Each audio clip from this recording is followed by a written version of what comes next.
Hello everyone, and today I'll be going over the games that have happened in the World Chess Championships that are going on right now. So we'll start with the first game. The reigning world champion is Magnus Carlsen, and the challenger for this time is Jan Nepomniachtchi. And this is the first game, and Nepomniachtchi started out with white. So just go ahead and look at the game. Okay. It says e4, e5, knight f3, knight f6. Okay, so I'm just going to skip over opening this Roy Lopez, pretty standard. But a lot of these high-level grandmasters have lots of opening preparation, like 14, 15 moves deep, and so they often have perfect moves, which you know sometimes you have to do just because that's the only way to win. So castles, and this in this line, it's not actually good for the black knight, so Carlsen to take the pawn in e4, because after that you could do rook e1, and then you will win back black's e5 pawn.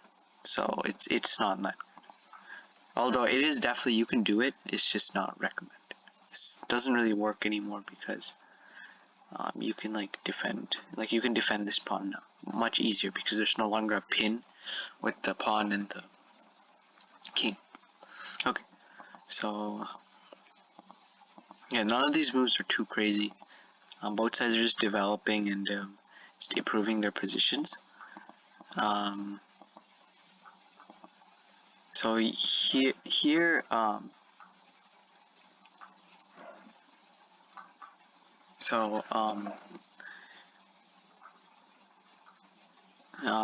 black sacrificed a pawn for better development, but in this line it works out so that black will gain like this developmental advantage that compensates for the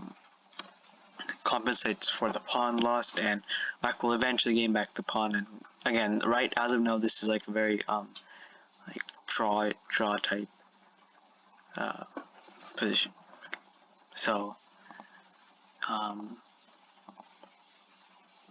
so here the reason why the queen moved to f3 is because after the queen took d5, black is threatening checkmate at g2.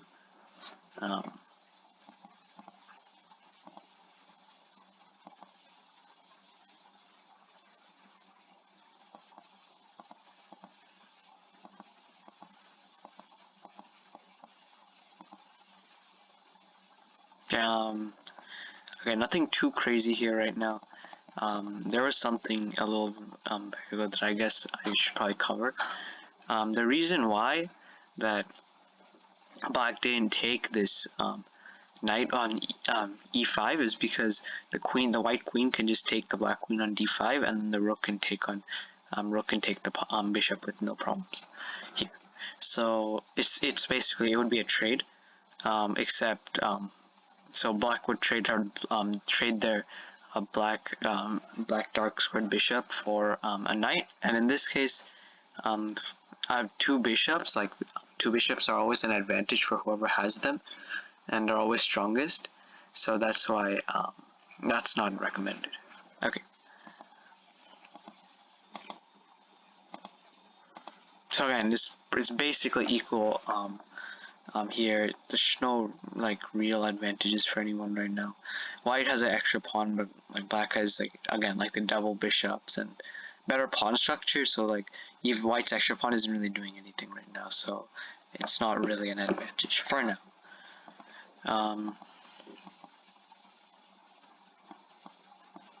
Yeah, now this rook isn't even in the open file. This rook is in a pretty weak position, like the right rook, that is. Just passively defending their own pawn, and not doing anything else. So again, this is not really avoidable. This is why you trade out. You have the extra pawn. Black has the better pieces.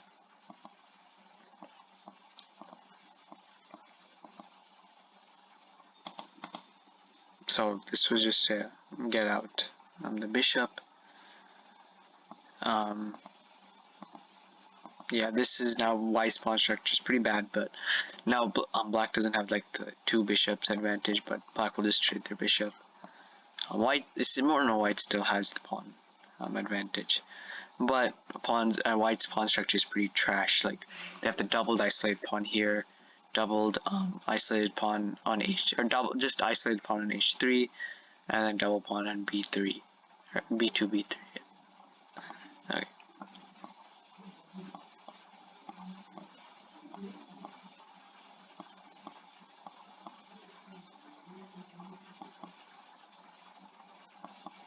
Okay, so before this, black was better because if you notice, it's pretty like it moves like knight h4. It's pretty easy for black to gain back the pawns. So here, there's not that much you can do.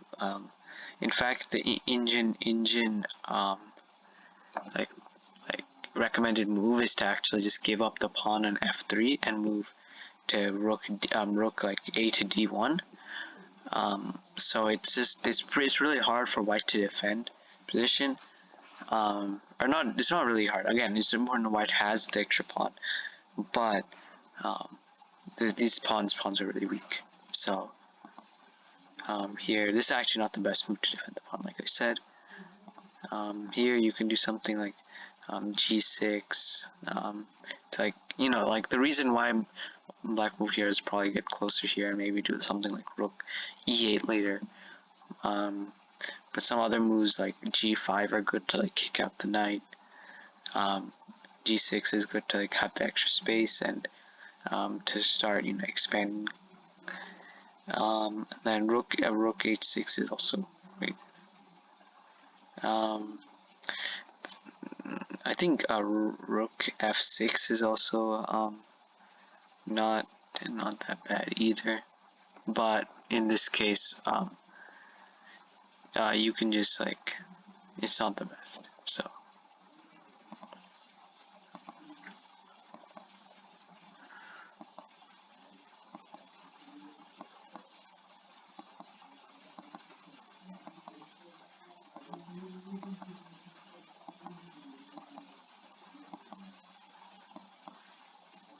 okay, so here the reason why black didn't just take immediately is because if black takes the pawn on c3, then white's double pawn on the left will be gone. So obviously black doesn't want that. So just it's better not to take.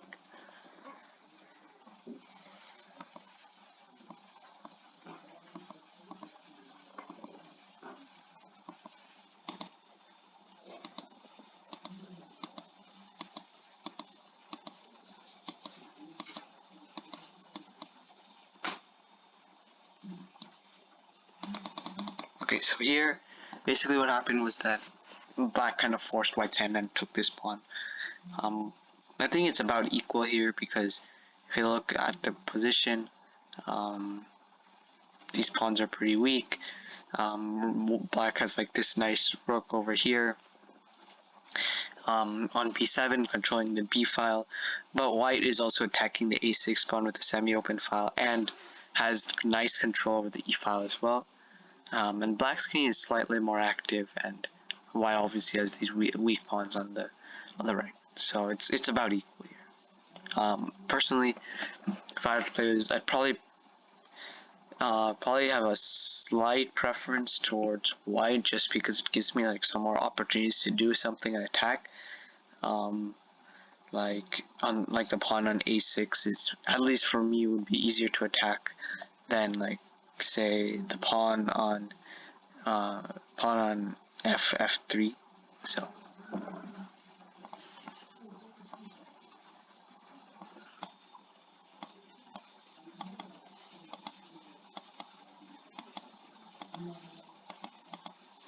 okay, so this is a draw because they just repeated the moves. Both players decided that okay, this position is about equal, so let's just call it a draw.